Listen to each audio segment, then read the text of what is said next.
Melihat dampak ya Pak ya, untuk penerapan tarif yang akhirnya sudah ditok begitu 19% oleh Amerika Serikat, Anda sendiri melihatnya dampaknya ke ekspor kopi ke depannya akan seperti apa Pak? Atau mungkin boleh dijelaskan sedikit Pak, gambaran ekspor kopi sebelum penerapan tarif ini sebetulnya seperti apa? Baik, tentunya sebelum penerapan tarif, ekspor kopi itu memang pasar-pasar tradisionalnya itu terbesar adalah Amerika Serikat. Kemudian disusul oleh Jepang, kemudian Jerman, kadang Jerman sama Jepang ini saling berebut di posisi kedua. Nah, tentunya dengan adanya penerapan tarif 19% ini bukan sesuatu yang kekhawatiran bagi para pengusaha kopi, karena negara-negara kompetitor kita seperti Brazil itu mendapatkan, dan Amerika Latin itu mendapatkan tarif 50%. Kemudian untuk negara terdekat sebagai pesaing kita Vietnam, itu mendapatkan tarif sekitar 20%. Jadi kita masih lebih murah 1%, namun yang secara geographical mereka itu lebih dekat. Kalau Brazil itu mereka bisa cross border by land, kalau Vietnam itu tentu shipment-nya jauh lebih dekat dibandingkan kita. Nah, itu menjadi sebuah trigger Tantangan point ya, ya yang mesti harus kita cermati juga. Baik. Namun ya dengan adanya kopi-kopi yang specialty, saya rasa itu tidak menjadi sebuah hambatan yang terlalu besar, justru menjadi challenge bagi kita. Baik, artinya tantangan bagi Indonesia justru mungkin dari sisi pengiriman begitu ya. Kalau Siap. dari sisi Iya, quantity benar. tidak perlu ada yang dikhawatirkan. Kalau untuk quantity kita proyeksikan dari Asosiasi Eksportir Kopi Indonesia 2025 ini mungkin produksi kita di sekitar 840.000 ton lebih, ada sekitar kenaikan 5% dibandingkan tahun lalu 2024. Namun boleh dikatakan hampir 51 sampai 53% itu konsumsi domestik dipergunakan. Baik Pak, lalu sejak isu ini bergulir ya Pak ya, artinya kan cukup alot juga pemerintah melakukan negosiasi-negosiasi dengan Amerika Serikat sampai akhirnya juga ditetapkan sebesar 19%. Sebetulnya ada perubahan tidak Pak? Artinya apakah ada perubahan permintaan atau justru kita berbaik sangka mungkin nanti akan permintaannya akan semakin meningkat atau semakin tinggi?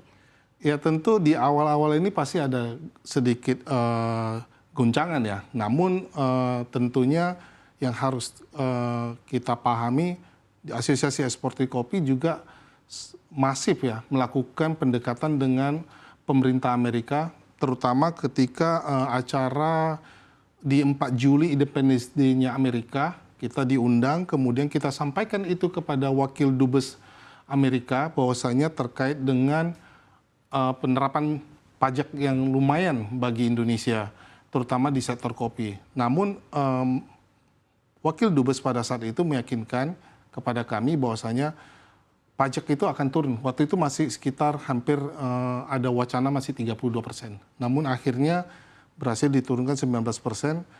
Tentunya ini menjadi ada goncangan sedikit dan berpengaruh terhadap pendapatan petani. Baik. Lalu terkait dengan penerapan tarif 19% ini yang sudah diberlakukan, akan segera diberlakukan dan mulai berlaku begitu ya di Kamis ini, apa saja langkah eksportir kopi untuk bisa meningkatkan daya saing kopi ya di pasar global, mungkin utamanya di Amerika Serikat. Tadi kan Anda menyampaikan bahwa sebetulnya Indonesia juga memiliki pesaing-pesaing begitu. Nah, apa langkahnya yang harus segera diambil? Kalau secara produk mungkin kita akan diversifikasi produk ya. Baik itu tidak hanya mengirim produknya dalam bentuk green bean atau biji hijau, tapi juga menjadi produk roasted dan RTD, ready to drink. Dan juga menjadi catatan penting, pasar-pasar baru di luar pasar-pasar tradisional yang tadi saya sebutkan, Amerika, Jepang, kemudian Jerman, kita punya pasar-pasar baru, emerging market. Jadi seperti Korea, China, Taiwan, dan itu consumption-nya sangat growing. Dan bahkan sekarang kita mengekspor kopi secara data ya, nomor 4 itu sudah di Malaysia.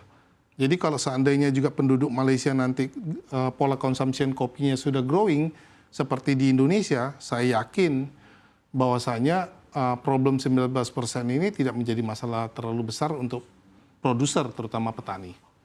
Baik, lalu sebetulnya apalagi yang perlu dikhawatirkan ya, artinya hal-hal apa yang perlu diwaspadai terkait dengan penerapan tarif 19% ini dari sisi produksi misalnya atau mungkin dari sisi pengusaha atau pelaku usaha atau tadi Anda menyampaikan bahwa ada kopi-kopi yang sebetulnya niche yang juga cukup diminati oleh pasar Amerika Serikat begitu. Seperti apa Pak? Mungkin boleh dijelaskan? Nah, kalau untuk di Indonesia sendiri kan kita punya pasar kopi specialty. Jadi Indonesia itu adalah surganya kopi specialty yang harganya memang di atas harga market. Dan tentunya ini tidak bisa digantikan karena ini adalah given dari Tuhan. Jadi secara naturality kopi-kopi specialty itu hanya cita rasanya unik dan itu akan selalu diminati. Jadi saya rasa walaupun mahal itu tetap akan diburu karena ini menjadi sebuah perbedaan dengan kopi-kopi yang mass produk atau konvensional. Baik, lalu selanjutnya peluang pasar baru Pak selain daripada Amerika Serikat sebetulnya pasar mana lagi sih Pak yang cukup menarik begitu ya untuk ekspor kopi selain Amerika Serikat? Nah, kalau emerging market ya tadi kita sebutkan bahwasanya kalau Jepang clear dia, misalkan tarif impornya 0% kan gitu, itu menarik kan gitu. Dan konsumsinya juga sangat tinggi. Kalau kita bisa lihat ke Jepang itu banyak vending mesin yang diisi dengan can kopi atau kopi ready to drink.